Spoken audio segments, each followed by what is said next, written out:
CodeChris.com. Today we're talking about cost, perceived cost, real cost, and everything in between. See, when I was a freelancer doing freelance animation, I learned a lot about cost. I learned a lot about how money really affects that bottom line and the business side of things. So, on the freelance side, let's get a couple of things straight, just in general. You are competing not locally, you are competing globally. There is no way for you to limit information from your potential customers.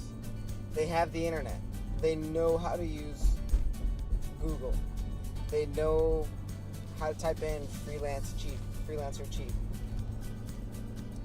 And for some people, that's what they're looking for. They're looking for the cheapest thing they can find. Some people think they're willing to pay more, right? They think they're willing to pay a lot, but their expectations of what something should cost are vastly underneath the actual cost, the true cost. Man, when I did sales, I learned a lot of stuff, and one of probably the most important things I learned was that you have to condition the customer, right?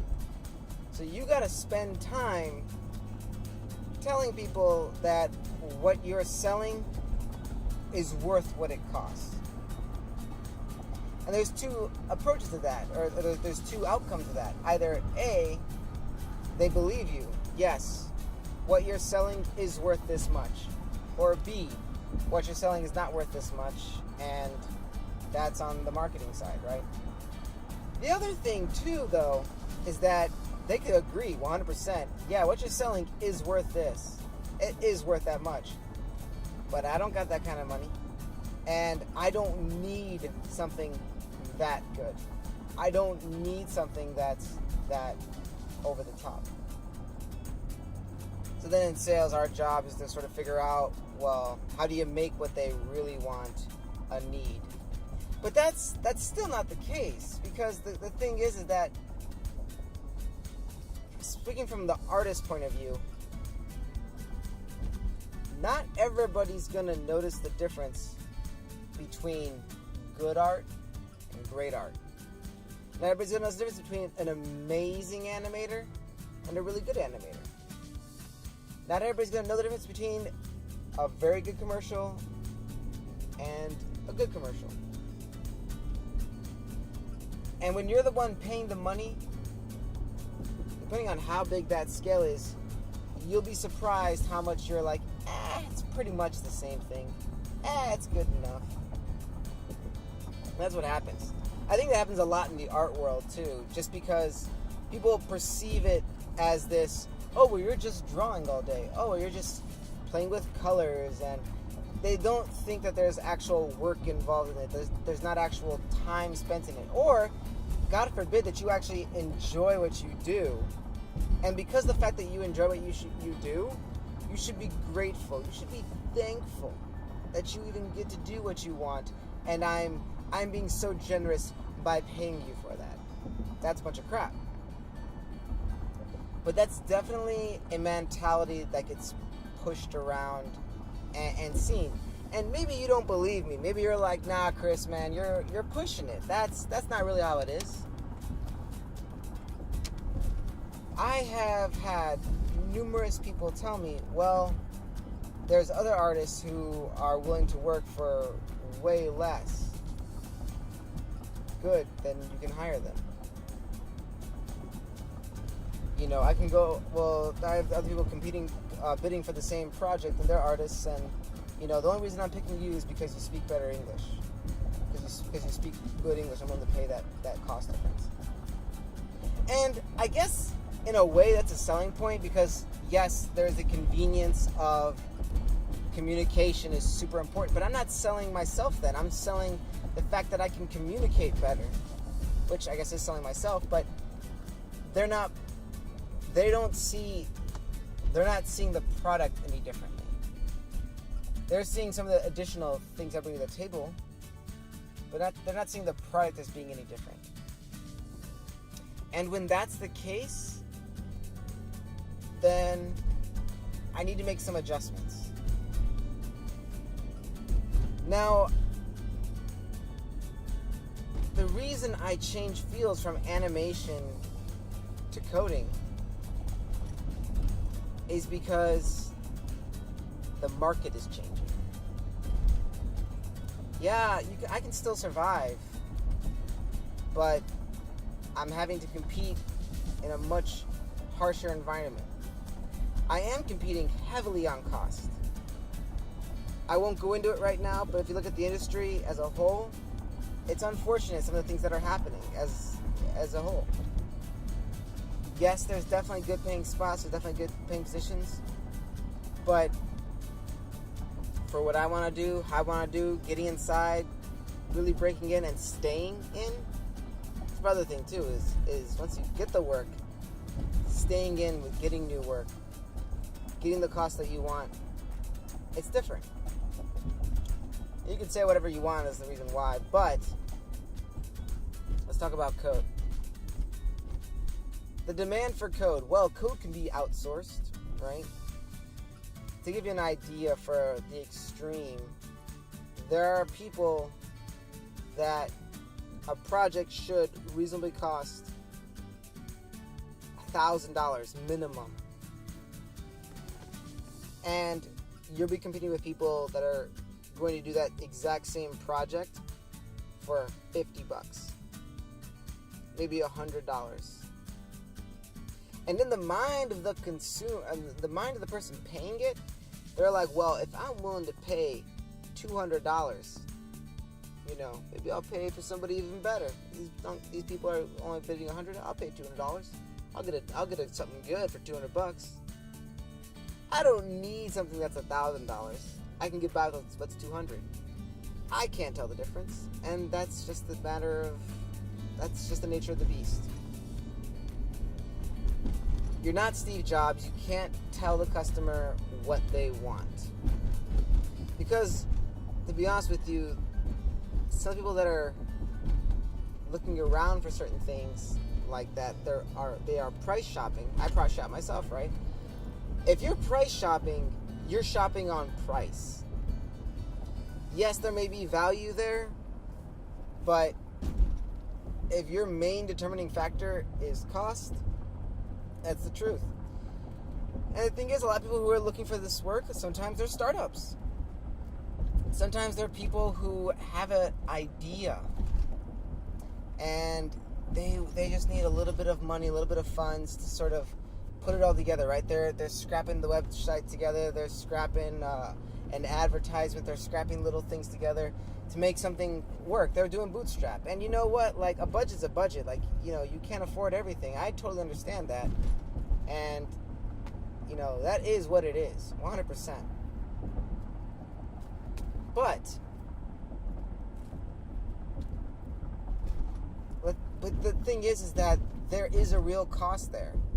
There is a person who's putting in the time, putting in the hours to make it look good, to make it look presentable. Now, of course, there's going to be somebody else who is willing to just put in the time and put in the effort, or the cost of living for them is drastically different. So they can have the almost equivalence of you, and there's really not that much you can do about it. That's the world you live in. And there's two things you can do in this situation. You can stay in it. You can stay in it. You can stay inside of that and fight it, which I did for a little bit. Yes, it's a little more work searching. Yes, it's a little more time investment in between projects. Yes, it requires a little bit more legwork. But there's a trade-off there, right? You can survive. You have to find out why it is you're working. Why are you prioritizing your work? What are you working on the money for? What's your goal? Is it retire young, spend more time with your family, get a family, afford a family? What exactly is that goal? And the money kind of comes. Is it doing what you want to do with a passion? Is it doing what you want to do but for other people? Yeah.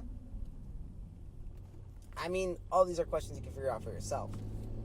I'm just throwing it out there.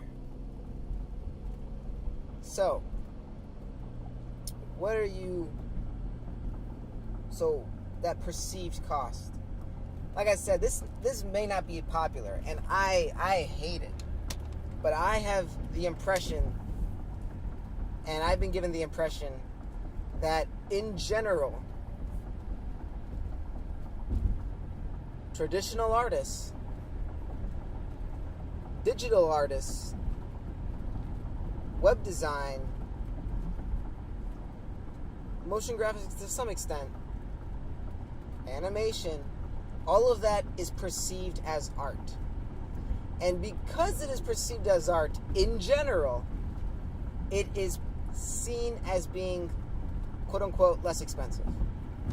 There's a stereotype the artist isn't really doing his art unless he's starving for his work, unless he's dying for his passion. You know, he just does this out of the kindness of his heart. And whatever pennies you're willing to throw his way, that's really what he's earned. And he should be proud and happy for it. It's garbage. It's garbage. And it may not be that extreme all the time, but you've come across it. You'll be surprised. So why did I make some adjustments? So the animation world for me, that freelance side, the costs, I was getting a lot of estimates. I was actually getting more estimates when I was actually getting more things. I had to start turning down offers because it just wasn't cost effective anymore. Yeah, I had work coming in, but these were one-off projects. They weren't repeat customers. They were not customers that I know we're going to be spending a decent amount of money. And I'm past the point where I need experience, that I need more things for my resume. Most of the things I end up doing, I don't like enough to put on my resume because they're not worth putting in that extra cost or putting in that extra effort. I'm not really excited about this. I'm not really cool about this. Do I really want to show that as an example? I guess I have to because it's what I have to show. I mean, budget's a real thing. You have the real world. You need to make money. You need to make costs. At the end of the day, you have bills. But, I mean, people think that this stuff is just cheap, free, that you're not spending time on it. Or even if you do spend time on it, they get angry that you're spending too much time on it. For all my fellow animators out there, for any time someone's asked you to make them a half-hour pilot episode and they figured the cost was going to be roughly maybe a few $100, $500, $1,000 for a half-hour episode, yeah, I feel you. I've been there. And the thing is that that's not people's fault. They don't know. It's not their field. But coming in, there's an expectation. So the effort to get your customer comfortable with higher numbers, the effort you have to put into getting them to that point, they may not even go with you at that point. By the time you've given them the reality check, sometimes they're not always on board with you. And that's just the way it is. But so it's a tough field, tough market. Do you leave it? Did I leave it because it was hard? Kind of. I mainly left it because the economics weren't there. And the projects I was working on, the things I was doing, a majority of the time they weren't things that were exciting to me. I was doing them because I needed the money. I needed to bring in revenue. And they were the ones offering. So you take it. You take it because you have to. That's a bad position to be in. So, Do I have plans for the future? Do I have plans to build a business, an empire? Yeah. Yeah. But that requires so much more effort. Man, I'm thinking about building me some businesses. Think about building some businesses. But in order to do that, I would be relying on a lot of people. You know? Starting from the beginning, it's 2016. Everybody needs a website. End of the story. I don't care who you are, what your field is, you need a website. Because I don't know anything about you other than what's in your LinkedIn. And depending on your field, you need a website more than you think you do. Do you create something? Yeah, you need a website. Do you sell something? Yeah, you need a website. You know, do you have a portfolio? Are you selling yourself? I mean, I'm not used to any normal field, right? And by normal, I mean traditional fields that, well, we send in a resume, and based on the resume, that's how you get your new job, right? I don't know what it's like to be a social worker. I don't know what it's like in regards to being a doctor or, a pilot. Like, you just send in your resume, and it's like, oh, yeah, you've done this before? Cool. Like, I don't know what that is. I'm familiar with show your work, get the job. Well, show your work, and then there's some additional things involved in that. But that's what I've been accustomed to. That's what I've grown to. I'm used to a portfolio. So, the portfolio mentality.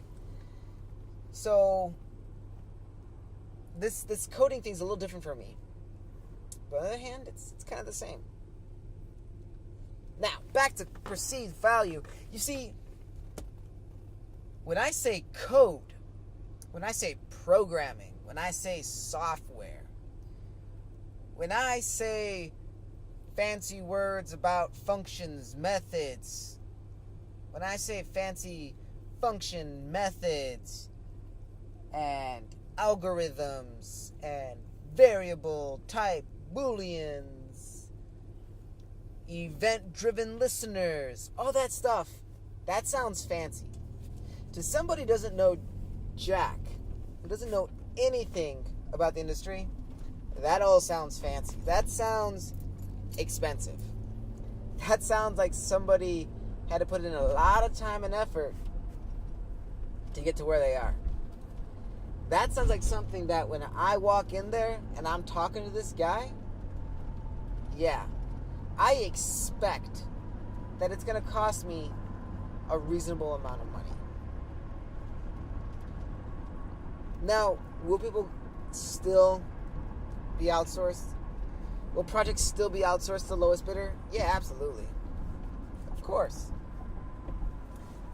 And depending on what that job is, it may not even be an issue. It might be reasonable to outsource it. But here's the thing. I kind of think of code kind of like working on a car. I know little about cars. Your customer knows little about code. If they bring their car to a very cheap mechanic and they do it strictly on cost, when something goes wrong, it will be big. And anybody who's messed with software, anybody who's messed with the slightest bit of programming knows that if a bug exists, it sucks. It can destroy a business because it can destroy an entire website. It can destroy so much and break. It's called being broken for a reason. And once something's broken, oh, that feeling is just horrible. It's just horrible because it doesn't work anymore. You see, coming from the art background with the design and all that, yeah, maybe people didn't like the colors. Maybe they wish something was a little smoother. Maybe the character design was a little more this or that. But those are personal preferences, right? Those are your client just wanting things a certain way, wanting it his way, or wants to put in his 2-cent critique. He wants something more red, more blue, more whatever. But if something is